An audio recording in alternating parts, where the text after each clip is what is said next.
Salut à tous et bienvenue dans ce nouvel épisode de Photantique. Je suis Mikoulou de Photantique, passionné de matériel antique et atypique, que ce soit en photographie ou en hi-fi. Et cette fois-ci un épisode un peu spécial puisque on va parler téléphone mobile, on va parler iPhone 4. Alors pourquoi un épisode de Photantique avec un téléphone, puisque c'est pas le but de la chaîne? Et bien tout simplement puisque ce téléphone était le premier téléphone qui a été marketé comme étant un téléphone qui pouvait remplacer un appareil photo, un vrai appareil photo.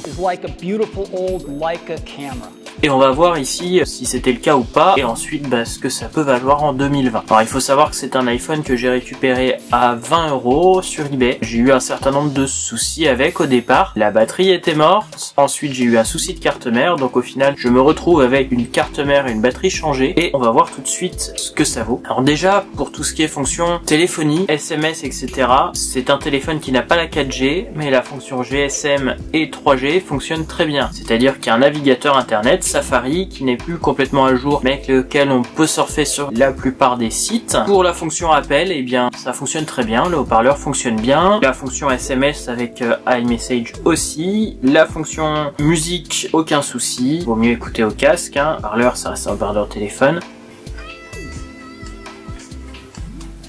J'ai essayé d'installer Cydia dessus pour voir si je pouvais installer des anciennes applis, etc. La plupart des dépôts Cydia ne gèrent plus l'iPhone 4. Il y a très peu d'applications que je peux installer sur l'iPhone 4. L'App Store, j'ai eu l'impossibilité de me connecter. Donc est-ce que c'est ce téléphone-là en particulier ou le fait qu'il soit trop vieux? Je ne sais pas. En tout cas, aucun souci avec l'iPhone 4S. Donc c'est un téléphone qui a été annoncé en juin 2010, donc annoncé à la keynote. Donc vous pouvez voir un petit extrait. Les fonctions de base, même timer, dictaphone, regarder ses mails, mettre des notes, regarder une petite vidéo. L'écran est petit par rapport aux normes modernes, mais était grand pour l'époque et de très bonne qualité, que ce soit colorimétrie comme résolution par rapport à la taille bien sûr. Et au niveau colorimétrie, il reste mieux qu'un certain nombre de téléphones neufs, donc c'est quand même pas mal. Pareil en fonction GPS avec plan, si vous avez une connexion 3G à cet endroit-là. Bon bref, toute la fonction de base d'un smartphone y est, à part malheureusement les applications qui n'y sont plus. Et l'autre chose, eh bien c'est la fonctionnalité photographie. J'ai d'abord testé un petit peu autour de chez moi, comme vous pouvez le voir dans les images qui défilent, et donc l'application photo fonctionne à peu près comme n'importe quel iPhone récent. J'ai même vu que certaines applis Android avaient exactement la même interface maintenant. On n'a pas, donc on a là, c'est les premiers téléphones avec le HDR, c'est-à-dire qu'il va prendre 3 photos rapidement. Malheureusement, il assemble pas toujours très bien. Le flash, donc la petite loupiote, la petite LED derrière, qui peut être activée ou non.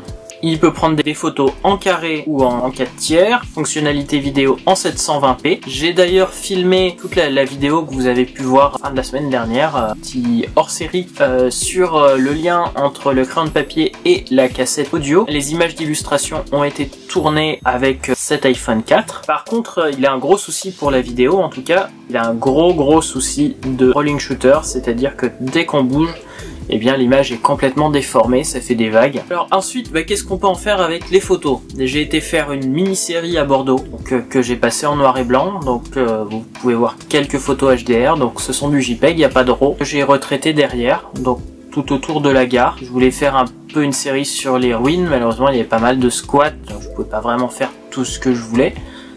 Passant en noir et blanc, on fait des trucs corrects, mais je dois reconnaître que je suis déçu.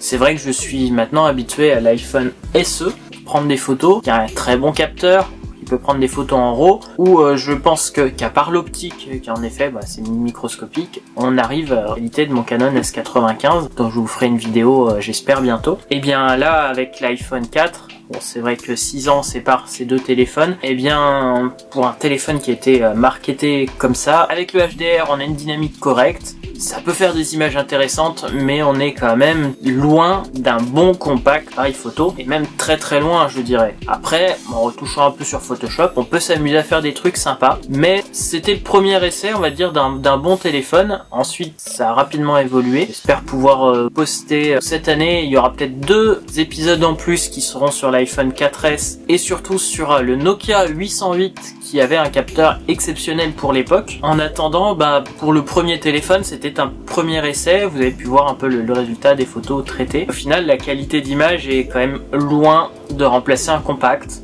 C'était amusant à faire le test, mais voilà, je suis autant j'ai trouvé l'iPhone 4S qui est sorti l'année d'après, qui a remplacé celui-là, une grosse évolution par rapport au smartphone, même si je suis assez nouveau à l'utilisation de smartphone. Autant pour moi l'iPhone 4 c'était un premier essai, c'était à corriger. Je sais qu'il y a eu aussi des gros soucis d'antenne, de réception avec ce téléphone là. Bref, c'est un téléphone qui a marqué l'histoire notamment par son look, puisque là on n'était plus avec un petit téléphone bas de gamme. Même les premiers smartphones, il y avait la partie outils, mais Apple avec l'iPhone 4 a voulu rajouter la partie look avec la vitre arrière, très bon écran, voilà, un look de téléphone très sympa, bijou en fait, mais la fonctionnalité était peut-être pas complètement prête, que ça soit pour la fonctionnalité photo que la fonctionnalité je dirais smartphone, même si j'espère que ça vous a plu malgré que je sorte un peu de l'ordinaire. Voilà, je voulais rester toujours dans le thème photo, même s'il y avait aussi une thème technique ancienne. Voilà, j'espère que ça vous a plu. J'ai voulu rester dans le thème photo, même si j'avais aussi une partie technique ancienne. Et je vous dis à très bientôt pour un nouvel épisode de Photantique ou de Tech Antique. Restez authentiques et soyez atypiques si vous le voulez. Et sur ce, je vous dis à bientôt.